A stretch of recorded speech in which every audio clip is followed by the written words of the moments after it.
Hi, you're probably wondering why I'm walking through the forest with a pair of shoelaces. Well, these are not actually shoelaces, as you've probably guessed. They are Berd's bicycle spokes, which are made from fabric. But can you actually trust a set of hoops laced together with, well, effectively string and feel a tangible difference on the trail? Will I be strung along by their claims of being lighter, stronger, and more compliant? That's what I'm going to find out. And to do that, I've had these two sets of wheels built, one with and one without Berd spokes. They really do just look like shoelaces, don't they?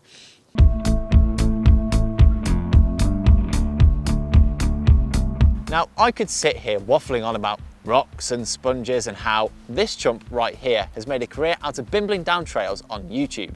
But instead, what you all want to know is how these things stack up when laced to a set of hubs and rims. I'm a firm believer that after tyres, wheels are the best upgrade you can make to your bike. Saving weight and improving ride quality is a surefire way to inject a real zest to your faithful steed. It's also why I like to test bikes with a consistent set of wheels, as they make a huge difference to how the bike feels on the trail. So where do Berd's fabric, or as Berd call them, ultra high molecular weight polyethylene poly spokes come into the equation? Well, most regular wheels use steel spokes, like the ones I have here. Occasionally though, you'll see aluminium or even carbon spokes used. All of these have their advantages and disadvantages, but it is the humble steel spoke that is most prevalent. Steel spokes are easy to manufacture, strong, reasonably light, and are on the whole pretty reliable. Berd spokes, however, these flexible little guys, are claimed to be less than half the weight of a steel spoke, 50% more durable, and offer 200% better vibration damping. That all sounds like a bit of a win-win to me, but as always, there is a catch. Well, actually, there's a few of them, but more on that later. What I'm most bothered about is how they perform on the trail. So let's take a quick look at the wheels I'll be using for my comparisons, and stick around weight weenies, because we've got the weights of each set to come. I've had both of these wheel sets built by the team over at Noble Wheels in Canada. Both are built around the same TR35 G2 carbon rims and feature Onyx Racing's Vespa hubs. The only difference is the spokes, with the red hub pair having Sapiem steel spokes and the blue pair, rather obviously, having Berd's fetchingly white Polylite spokes. I'm going to talk more about these silent hubs and carbon rims later, but before anybody asks, no, the white spokes do not stay totally white. With that obvious question out of the way, let's move on to the numbers game and whether these weight-saving claims ring true. The Berd spoke wheel set weighs 1,522 grams compared to 1,686 grams for the steel spoke version. Now, I've done the maths for you, and that's a saving of a surprising 164 grams. That is a significant weight saving, so it's easy to see why top cross-country racers like Henrik Avancini are using them for, well, racing. But how do they feel where it matters? On the bike and out on the trail? Before I go into that, a little background on how I tested these wheels. I've been testing them back to back on a couple of bikes. My personal transition spur, my Smuggler long-term bike, as well as Norco's Fluid. To keep the back-to-back as fair as possible, I set up both wheel sets with identical Maxxis Minion DHR2 and Forecaster tyres at the same pressures with the same amount of tyre sealant, and used them on the same trails on the same days. These included a range of trail centres, technical natural trails, as well as giving a true hammering down Bipot Wales' infamous Rimdinger descent. On every ride with the wheels, I alternated between them on the same bike. This was usually 2 runs on one set, 4 consecutive runs on the other, before swapping back to the first pair for 2 final runs. Ideally, I'd have done the test blindfolded, but actually, given how much I crash anyway, that probably wasn't going to work. It's impossible to be 100% scientific with my findings, but this should give me as fair a base as possible to work with. So, are these spokes a bit of a fabric failure? Did I feel any difference in ride quality on the trail? Or should you save your money and just get a lifetime supply of cheese strings instead? Let's find out.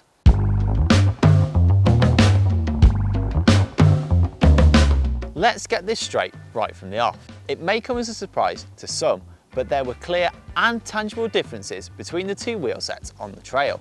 Even after the very first back-to-back test run, it was clear the Berd spoke version offered a smoother and more comfortable ride. Everything from smaller trail chatter through to bigger hits felt more muted and less feedback was transferred to my hands and feet through the bike. Going over to the steel spoke versions, and it felt like my tyres were at slightly higher pressures, or the tyre casing was stiffer. They were still comfortable, with the carbon rims helping to absorb vibrations, but the Berd spoke version was another step up. Charging through the rough stuff, the Berd spokes felt like they were offering more grip, were able to flow down the trail easier, and didn't get bounced offline as much. It was impressive to feel such a difference, and I absolutely loved this added level of compliance. The whole bike just felt more composed when ploughing down the trail. But it wasn't just the comfort that impressed with the Berd spoked wheels. They felt noticeably lighter under acceleration and easier to spin up to speed. It wasn't much, but the feeling was definitely there. In my utterly non-scientific time testing on climbs, going purely on my heart rate for my efforts rather than a power meter, the Berd spoke wheels did seem a shade faster when comparing Strava efforts. Maybe that's one to revisit in another video. As a rider who loves punishing technical climbs, this reduced weight was something I really came to enjoy, particularly teamed with the instant engagement of the Onyx hubs. Overall, while there are lighter XC and trail wheels out there, these might just be the best wheels I've personally used for techie climb sufferfests. But that positivity does come with a few downsides. In high-load corners, they did feel flexier in terms of lateral stiffness. I could feel the Berd spoke wheels flexing a touch more under me, so while they kept that compliant feel through braking bump-infested berms, they also didn't feel as precise and as able to hold a line. The same corners on the steel spoke wheels felt better. I could hold my chosen line and it didn't feel like I was having to fight the wheel as much to keep them on track. This resulted in more point-and-shoot accuracy than their rope counterparts, which felt very slightly more wayward and less precise. The flex was at least predictable though, and didn't hamper my confidence. It's just a trait that I needed to get used to. Over the test period though, I did notice this more and more with the Berd wheels. On closer inspection, they had lost tension and the wheels weren't as tight feeling as when new. I got them retensioned and all was fine, but it's worth noting that you'll be best to keep an eye on them over time. The steel spoke version, on the other hand, is absolutely fine, with no perceivable loss of tension or difference in ride character. If you're thinking of trying them out, the spokes might require modification to your existing hubs, or you might need to replace the hub altogether for one which is compatible. The tension will also need to be checked multiple times during the build process, so you might want to consider the additional cost of wheel building labour. Replacing a spoke is also more involved.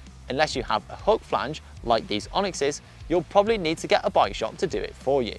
So while the Berd spokes clearly have an edge in terms of comfort and grip, the steel spokes claw some points back in precision and decrease maintenance time and cost.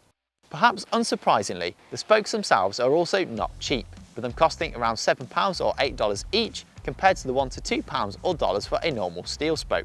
Multiplied up enough times for a whole wheel, and it meant on these noble wheels an extra cost of $538 to the base price of $1,650 for the TR35 rims laced to Onyx hubs with regular steel spokes.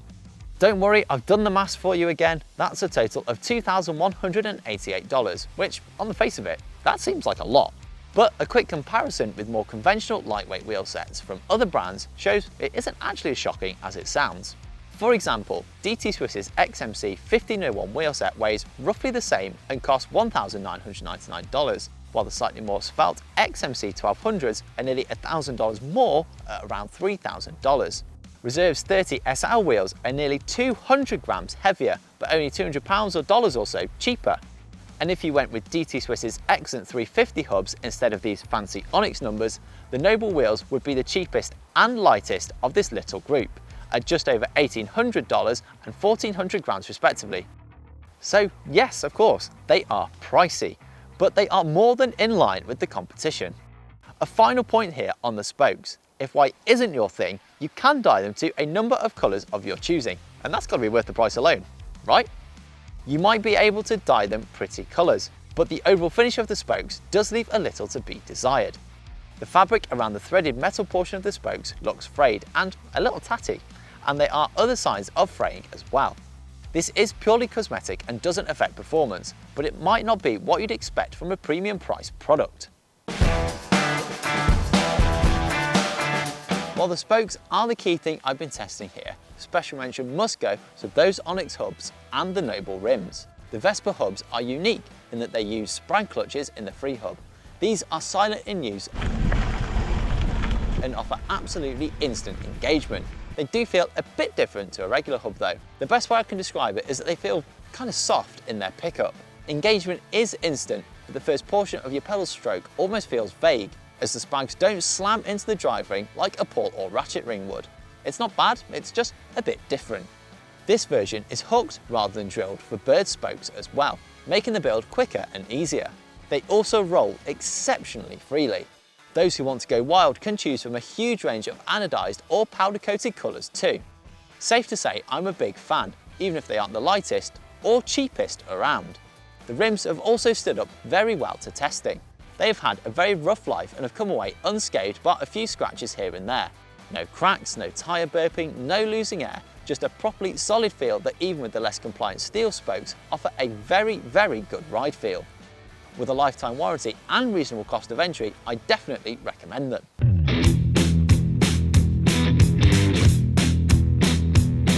So, do Berd spokes live up to their claims? In terms of weight and compliance, I would have to say absolutely they do. Compared to a regular steel spoke wheel set, they are both lighter and offer a more compliant ride. Looking at the bigger picture though, are they going to replace steel spokes and become the future of the bicycle wheel? At the minute, no, they're not. But while they do have their flaws, I was surprised at just how much of a difference they made. Personally, I preferred the ride of them over the steel spoke version.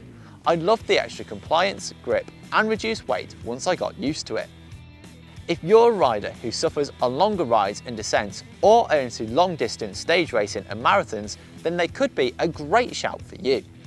I didn't snap either type of spoke during testing, but they now do look a little bit less white and slightly more tatty. The loss of tension and lateral flex are not ideal, and I say that these are less versatile than normal steel spokes. For now though, I'm going to be getting plenty more miles on these weird wheels, as despite their numerous flaws, I actually really like them. Yes, they are expensive, need more maintenance long term, and aren't as precise feeling compared to good old steel spokes. But for me, the improved compliance, grip, confidence and their lower weight feels brilliant on the trails, especially on those techie climbs. But what do you think? Would you buy a pair of these wheels? Are you wedded to steel spokes maybe? Let me know in the comments, and if you want help choosing some rubber for your new hoops, then check out this video. Glorious day for a bit of bird watching, but where are they? Hey, oh, is that, could it be? It's the birds!